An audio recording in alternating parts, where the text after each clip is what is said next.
Hello, everyone. Dr. Vicky here, speaking to you from the Seeds of Transformation Healing Center. It's time for Taroscopes. Again, we're going to be doing the Taroscopes for the sign of Gemini. That's Gemini Sun, Moon, or Rising for the month of November 2024. Before I get started, I want to welcome my new subscribers. Welcome to this wonderful community of like-minded souls, people who really kind of want to understand perhaps the higher truths, look to the stars for their guiding star. A great group of people. And for those tried and true, you great group of people, thank you for supporting me all these years, for listening, for interacting, for sharing, for getting to know some of you. It's been a real pleasure. So thank you, thank you, thank you. All right, so one more quick announcement. I've never had a membership on my channel. I do have a Patreon page that I do have some folks go through Patreon. I think I'm going to do a membership on YouTube, and I'll still be doing the Taroscopes. I'll still be putting out things for everybody, whether you're a member or not. But I do want to give people the opportunity to work with me in a more sort of concentrated setting if you're interested in that. And we can explore many topics together, including the work that I do. So that is, I think I should be able to roll that out by January. So that's my goal. All right. So Gemini, what's going on? Well, Jupiter last month in your sign changed direction. That happened on the 9th, and that was right around the time of I think it was Hurricane Helene, or maybe it was Milton. It was like that time. It's like that awful week of Milton, Helene, right? That Helene, Milton. It happened around that time. And we also had Pluto change direction that same week. So there was a lot of, and then also, geez, let's just keep adding on, right? One of the biggest solar flares of the solar cycle. So there's a lot of energy moving around last month. Last month, right? But the Jupiter is in your first house, and you may feel like you've been going 1,000 miles an hour, and all of a sudden you've either run out of gas or you've decided that you can take a rest.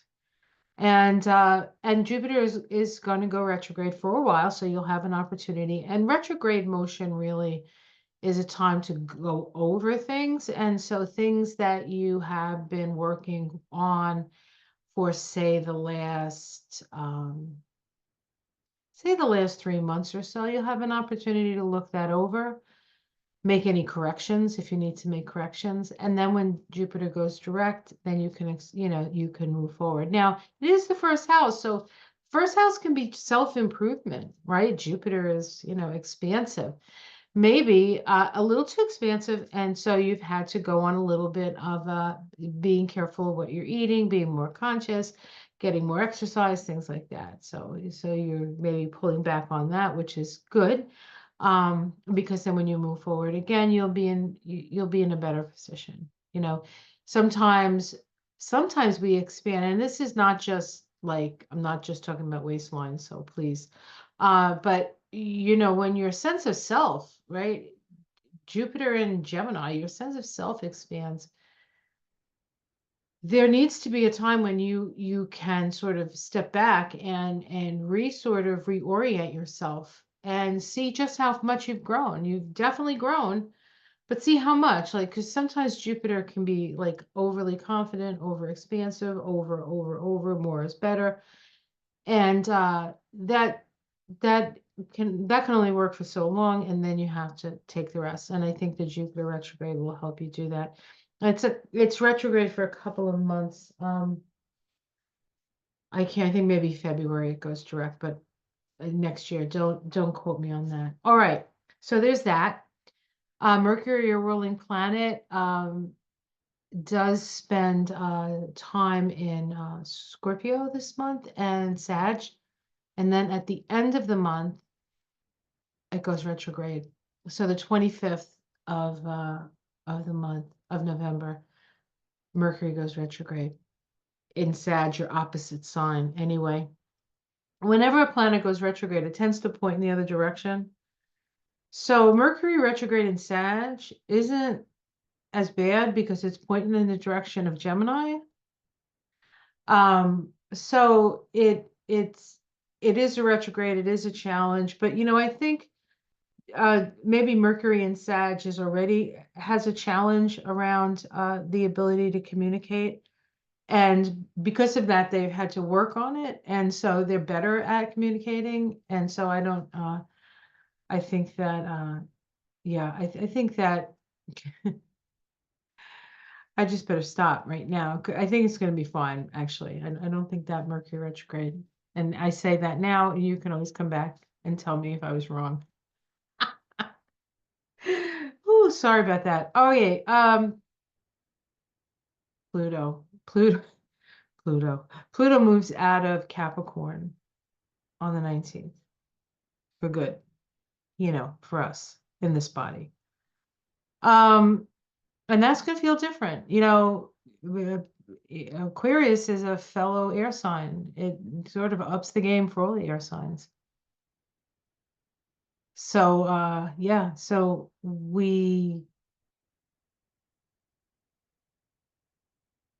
it also makes all communication available, like in a way, like you can't really hide anymore what you say.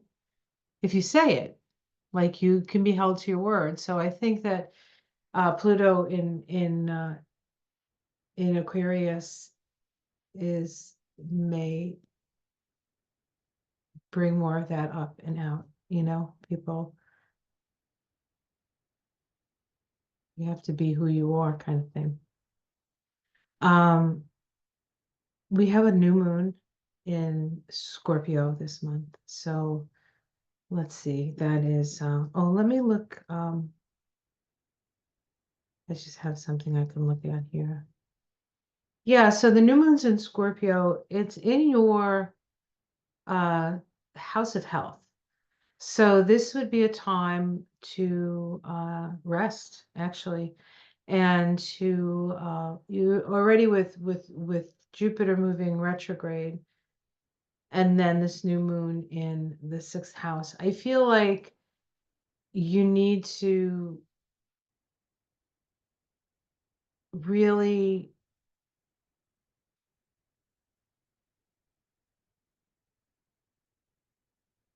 really sort of ponder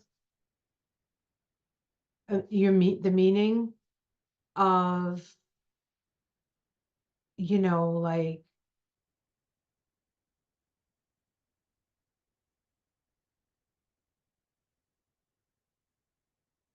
the meaning of your journey, the meaning of your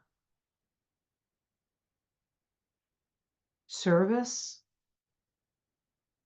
how many people, whether you're aware of it or not, you have had the chance to influence.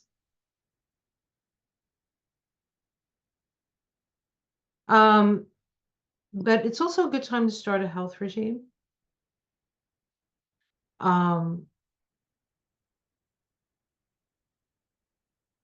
We have a full moon on the 15th. The new moon's on the 1st. The full moon is on the 15th. It's in Taurus. The full moon will fall in your 12th house. And Uranus is there, of course, because Uranus has been there now for like 6 years.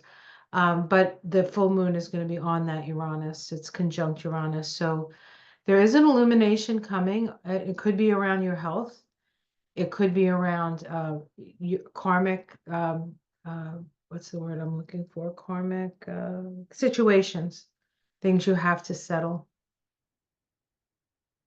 Maybe somewhat surprising because Uranus is always like the wild card. Yay. Mars moves from your second house when it's in Cancer into Leo. It moves into Leo relatively early on the 3rd. It moves into Leo.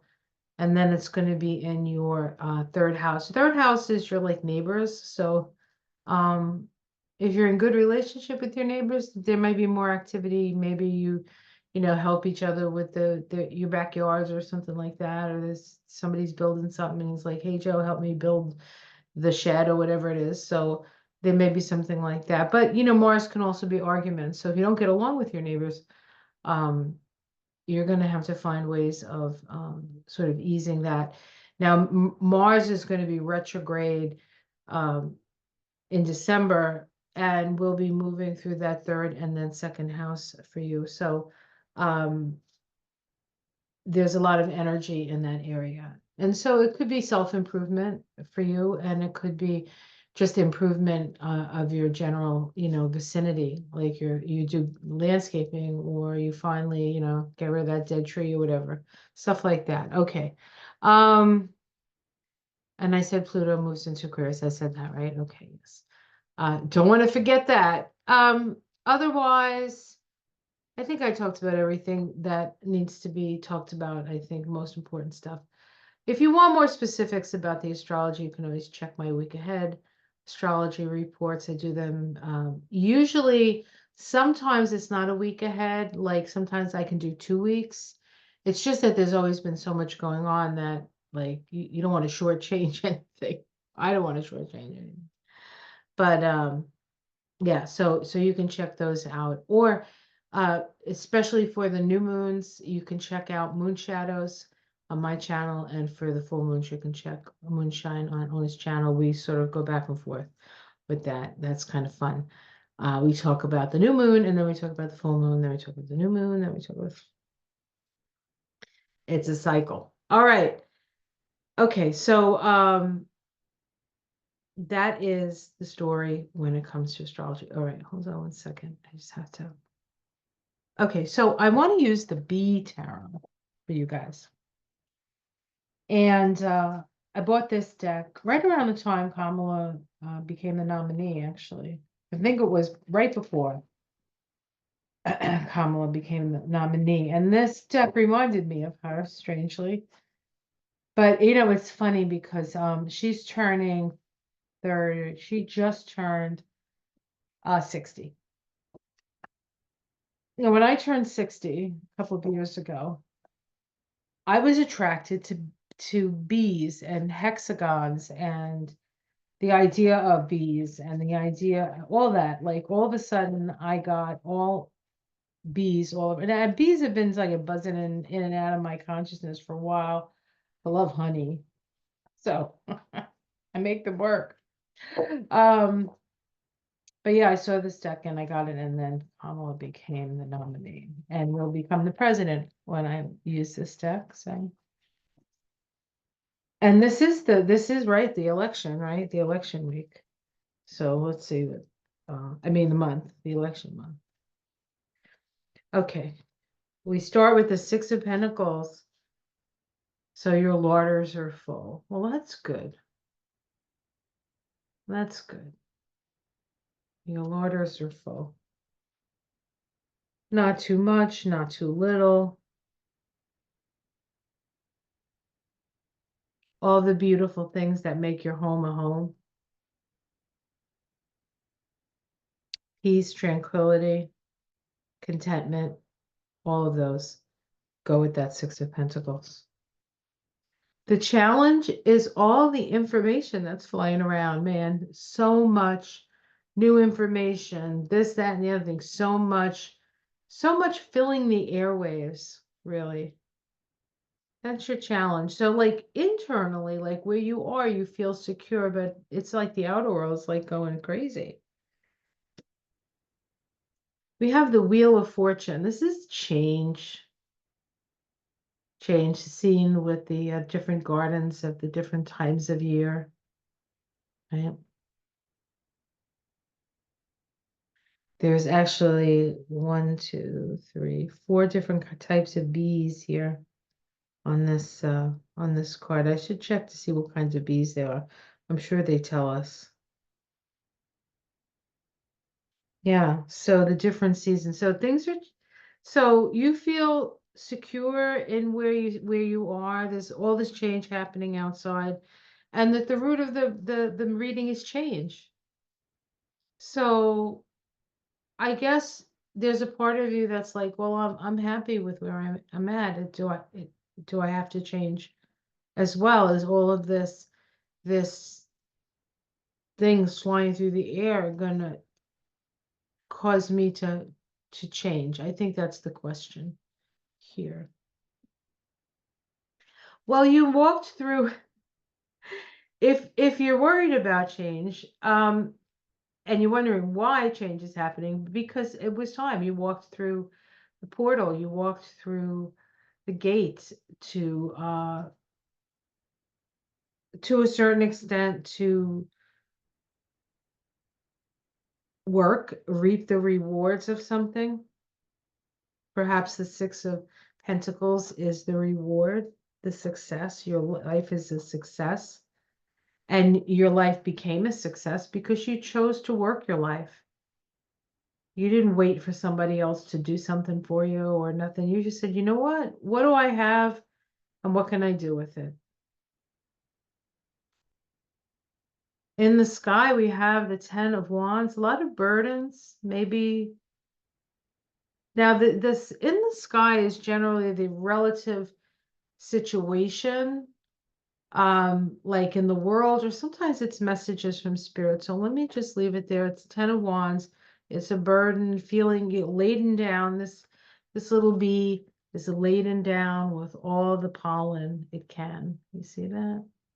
And it's buzzing back to its hive with all its pollen.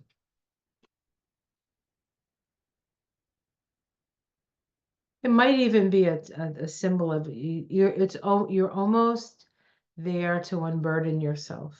That's what it feels like. In the immediate future, we have the Hanged Man. So there is a sense of being in limbo, being a sense that you can't move forward, that you're stuck. However, that stuckness can work to your benefit if you utilize it to see the situation in a different light, in a more spiritual light.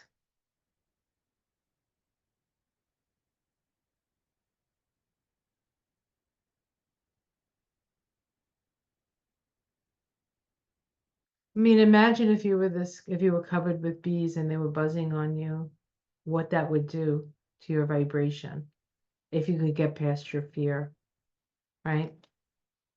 Mhm. Mhm.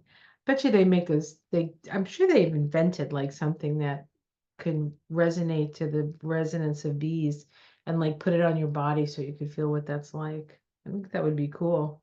If it hasn't been done, if anybody needs an idea, there you go. No idea how to do it though. Just saying.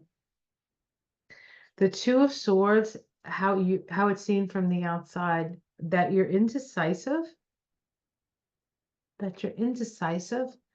However, I feel like you're not necessarily indecisive. You just don't know. Before you can move forward, you almost have to know.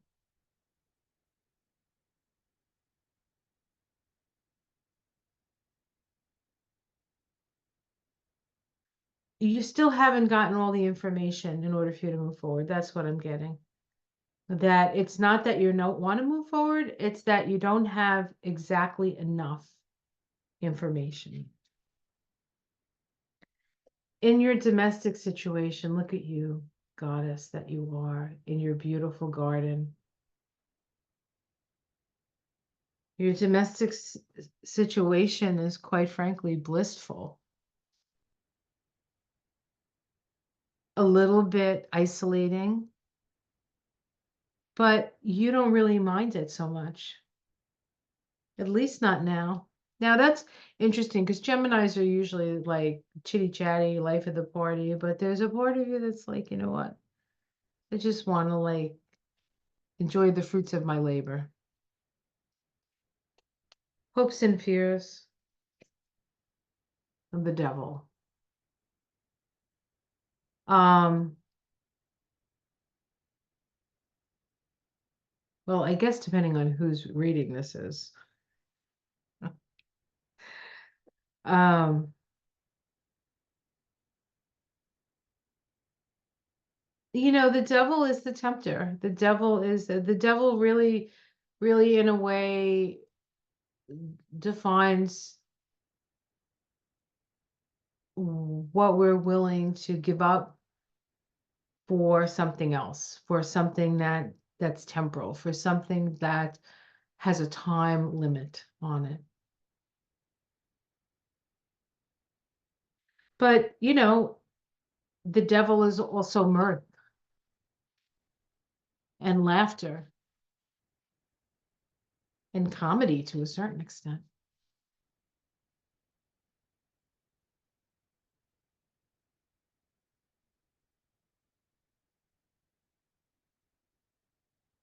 You may be afraid of the devil, I don't know. Outcome, temperance. Temperance. Balance, healing, alchemy, magic,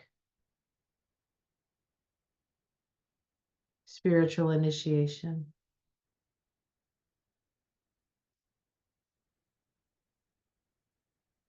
You got 1, 2, 3, 4 major arcanas in this reading. That's a lot.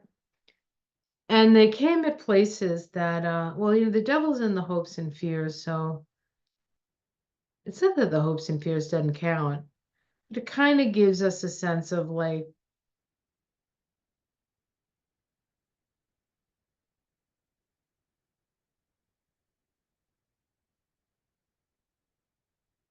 um, so to answer the question that I asked, I'm sorry, the answer, I changed paragraphs.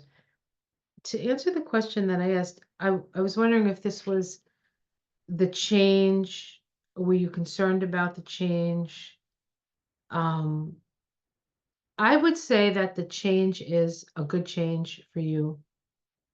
Um, as long as you don't take too much in from the outside, like it's okay to know what's going on, but to just be like totally addicted to what's going on out there without paying attention to what's going on in here is not going to help you, right? So there needs to be a balance with that. And sometimes the hanged man, sometimes this can be, you get sick and you're like you can't get out of bed, or you just don't have the energy, and you have to just lay there, right? And so um it does change your perspective on things. So that's possible as well, but it could be um you're just not in a place where you know enough to move forward. But then the outcome is the temperance card, which is about uh really really connecting and in a way taking the high road. It's a bit of a hike, but it is taking the high road. Let's see what's underneath it. Your wisdom, the hermit, the ace of jars, your happiness and contentment and love, and the queen of jars, which is the queen of cups, which we know how she is, right? She's out there on the shore, her red hair, with her honey pot.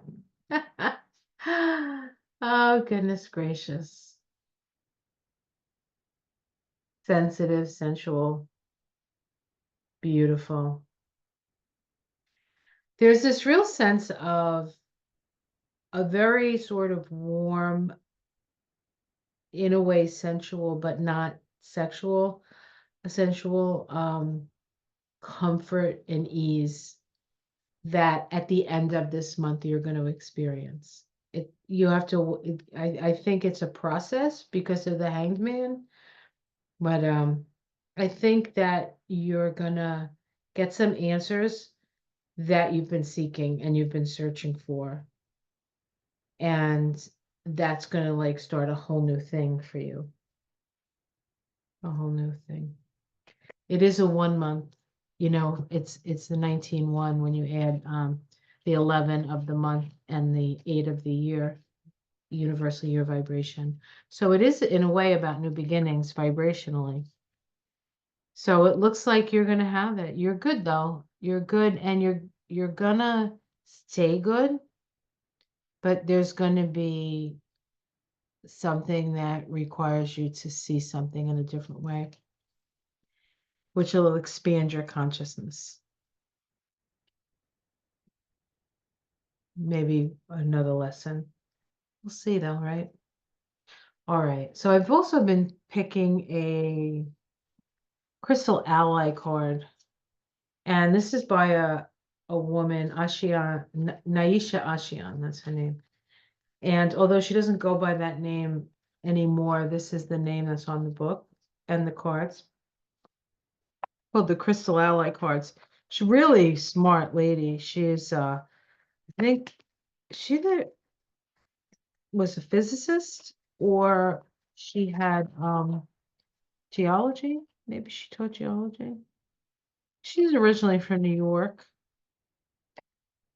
And then I think she lived out in like New Mexico, out to the southwest. I think the last I heard she was in Sedona. But I don't know if she does any kind of readings or anything. All right, let's see what we get. Mindfulness. Mindfulness.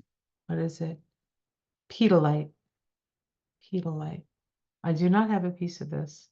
I almost have everything else. So this is about staying centered. It's funny because if I was going to say, what's a nice staying centered card, I would have picked the Six of Pentacles. So this is a similar vibe. This is a sense of peace, a sense of support, just paying attention, seeing the words that you use, how are the words you're using creating the world around you? What are you attracting into your life? You want to attract peace? You want to attract peace into the world? You have to have peace within yourself. It's not easy for Gemini. Like there's always things going on in your brain. Your brain is like always going a million miles an hour. And sometimes it's hard to find the stillness, but I think that's what that card is asking of us, or of you, Gemini, but probably all of us. All these card readings work. You could listen to any one of them, and you don't even have to be the sign, and you'll get something from it. And you'd say, "Oh yeah, that's right." All right, guys, I hope you enjoyed that. Please like and subscribe if you would. I will be doing the membership thing, as I think I mentioned at the beginning. Um, Take care of yourself, please. It's going to be intense. It's not, the intensity doesn't stop. The intensity doesn't stop. I think come 2025, we'll get a little bit of a respite, and then just a little bit, just like not like always feeling like we're ducking for cover. And then 2026 is really when things really shift, I think, in a big way. So, but we're in the process of doing it anyway. It doesn't happen on a day, but everything is sort of pointing in the direction of the future and what kind of future we want to create. So think about it, hang upside down from a tree. You're gonna know what you gotta know, and then you'll be able to move from there. Take care, everyone. Namaste.